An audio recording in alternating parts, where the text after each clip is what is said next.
네, 반갑습니다. AP투자연구소입니다. 2월 15일 오늘의 마감 증시 같이 한번 살펴보도록 할게요. 자, 국내 증시 사실상 상승 출발을 하긴 했지만 계속해서 하방 압력이 확대되면서 마감되는 모습을 보였습니다.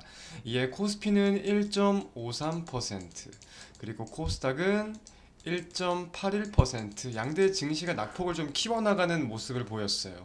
수급적인 부분들을 체크해 본다고 하더라도 코스피는 외국인 기관이 도합해서 1조가량, 그리고 코스닥은 한 3,500억가량 매도하는 흐름들이 나왔는데, 자, 시장에서 어떤 내용을 가지고 오늘 증시가 좀 빠졌습니까? 모두가 알고 계시는 이 미국의 CPI가 시장의 예상치를 소폭 웃돈 내용에 대해서 살펴볼 필요가 있을 것 같은데, 이거를 좀 오늘은 다양한 방면으로 해석해 볼 필요가 있을 것 같아요. 일단 소비자 물가 지수를 좀 같이 확인을 해 보겠습니다. 지금 이렇게 보시면은 미국의 소비자 물가 지수예요. 전년 동기 대비 6.4% 상승. 시장의 전망치는 6.2%였었죠. 제가 어제도 말씀을 드렸던 내용인데 다들 기억을 하실지 모르겠습니다. 어떤 부분을 주목해서 볼 필요가 있다? 에너지, 그리고 중고차, 주거, 의료 서비스, 제가 네 가지 품목에 대해서 좀 말씀을 드렸는데, 기존적으로 하락을 견인하고 있던 에너지의 경우가 원래 좀 낙폭이 이어지나 싶더니 다시금 큰 폭의 상승을 보이는 모습을 보이면서 그 물가지수 하락이 좀 더뎌졌어요. 첫 번째 요인 살펴볼 수 있겠고요. 중고차 같은 경우는 계속해서 낙폭이 좀 확대되는 모습들을 보이고 있습니다. 전년 동기 대비 11.6% 하락하는 모습들이 확인이 되고 있다. 그리고 주거비 같은 경우가, 자, 결국 부동산 시장에 대해서 우리가 생각을 해봐야 되는데 아직까지는 꺾이지 않고 상승하는 모습들이 보이고 있습니다. 전년 동기 대비 주거 비용이 14.6% 상승하는 모습이 이렇게 좀 확인이 되죠.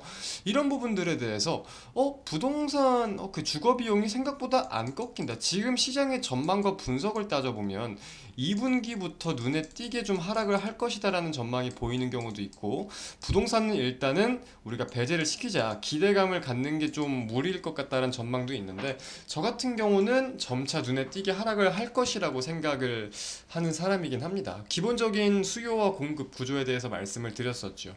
그리고 의료 서비스 부분, 연준이 주목하는 분야다라고 말씀을 좀 드렸었는데, 보시면은 좀 전월 대비 하락을 하다가 12월 달에 상승으로 좀 돌아가는 흐름을 보였었어요. 근데 다시 전월 대비 0.3% 상승이었던 게 0.7% 하락으로, 급격한 하락 전환으로 바뀌면서 서비스 물가가 둔화된다라는 점을 우리가 좀 의미를 가져볼 필요가 있을 것 같거든요. 시장에서 좀 연준의 발언을 보면은 의료 서비스가 하락한 건 맞지만 서비스 물가가 하락을 한다라고 보기에는 보다 많은 증거들이 필요하다, 아직 굉장히 불충분하다라고 언급을 했는데, 저는 꾸준히 볼 필요가 있겠다고 생각이 들어요. 네. 연준 입장에서는 당연히 보수적으로 책정을 하고 입장을 발표할 수밖에 없겠다라고 판단을 하긴 하지만, 긍정적인 시그널로서 우리가 확인을 할 수도 있을 것 같다. 그래서 이런 내용들을 가지고 전체적인 CPI가 보다 둔화된 것, 전월 대비 둔화된 것은 맞으나 시장의 예상치를 상회한 점, 그리고 이 둔화의 폭이 이렇게 떨어지고 있다면 이렇게 떨어진 점, 좀 느려졌다는 뜻이죠. 그런 점에 대해서 시장이 악재풀이를 했다는 건데, 우리가 또 함께 살펴볼 수 있는 내용이, 자, 제가 좀 말씀드렸던 게 1월 이제 신용카드 소비량이 좀 증가하고 있다, 미국의 소비량이 증가를 하고 있는 추세다 말씀을 드렸어요. 소비량이 증가한다라는 거는 결국 품목들의 수요가 증가한다라는 내용이고, 거기에 대해서 경기가 다시 활성화되고 있다라고도 우리가 같이 해석을 해볼 수가 있는 거예요. 근데 시장의 초점이 금리 인상뿐만이 아니라 경기도 함께 있는 상황이기 때문에 오늘은 이제 가장 메인이 되는 금리 인상 초점에 맞춰서 악재풀이가 되었지만, 이게 오늘 밤에 어떤 지표가 발표되냐면, 오늘 10시 반에 미국의 소매 판매 지표가 발표되고요. 11시 15분에 산업 생산 지표가 발표가 돼요. 이건 대표적인 경기에 대해서, 현재 경기 상황에 대해서 우리가 확인할 수 있는 지표거든요.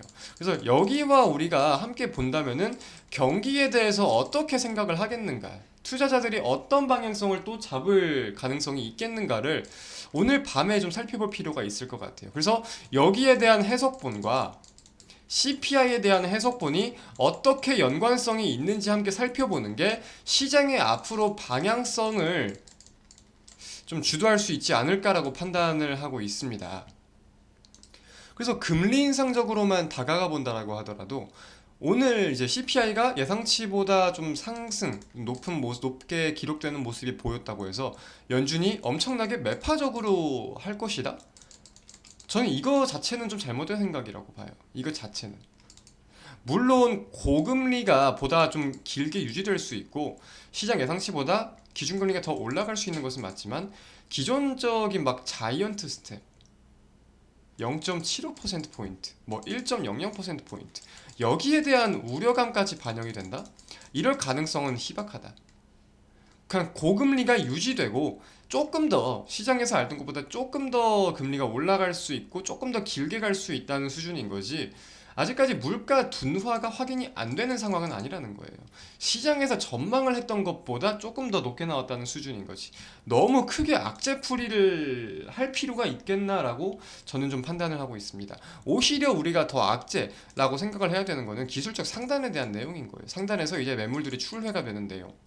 이게 좀, 물론 CPI 발표된 이후에 이 CPI를 명목, 주된 요인으로 잡고 떨굴 가능성은 농후하겠죠. CPI가 주된 원인이든 아니든 기술적 상단 부분에서 S&P 500 같은 경우가 지금 PER을 따져봤을 때 뭐 1년, 5년 평균 PER보다, 그리고 1월달 대비 PER보다 굉장히 올라가 있는 상황이잖아요. 지금 기업들의 실적 전망은 사실상 좋게 나오고 있는 상황은 아닌데 기업들의 밸류에이션은 떨어지는데 증시의 PER이 올라간다. 당연히 차익 실현 매물들이 나오기에 충분한 조건들인 거죠. 국내 증시도 그 영향을 절대 흐름을 무시할 수는 없을 거예요. 그래서 어떤 이유든 갖다 붙이면서 기술적 상단 부분에서 떨어질 우려가 오히려 지금은 더 크고, 여기에 요인은 어떤 요인이든 갖다 붙일 수가 있는 거다. 차익 실현 욕구는 분명 꾸준히 나올 수가 있는 거기 때문에. 그죠? 1월 달부터 안 오른 종목들 많이 없을 거예요. 대부분 다 올랐는데. 그래서 이제 오늘 메타버스나 AI 관련주들이 좀 낙폭이 컸어요. 왜 낙폭이 가장 컸을까요? 가장 많이 올랐기 때문에. 시장의 강세를 보일 때 가장 눈에 띄게 올랐던 종목군들이기 때문에 낙폭도 눈에 띄어지는 거죠. 하락이 시작되니까. 좀 수급까지 붙으면서 유의미한 하락인 거잖아요. 그래서 달러 원 환율도 좀 오늘 많이 올랐어요. 많이 올랐고 지금 흐름대로는 뭐 1,300원까지 열고 보는 게 맞겠다 싶은 흐름인 것 같은데 뭐 꾸준히 지켜봐야겠죠. 그래서 이런 흐름들에 대해서 좀 우리가 인지를 할 필요가 있겠다 말씀을 드리면서 마감 증시 마치도록 하겠습니다. 시청해주신 여러분 대단히 감사드립니다.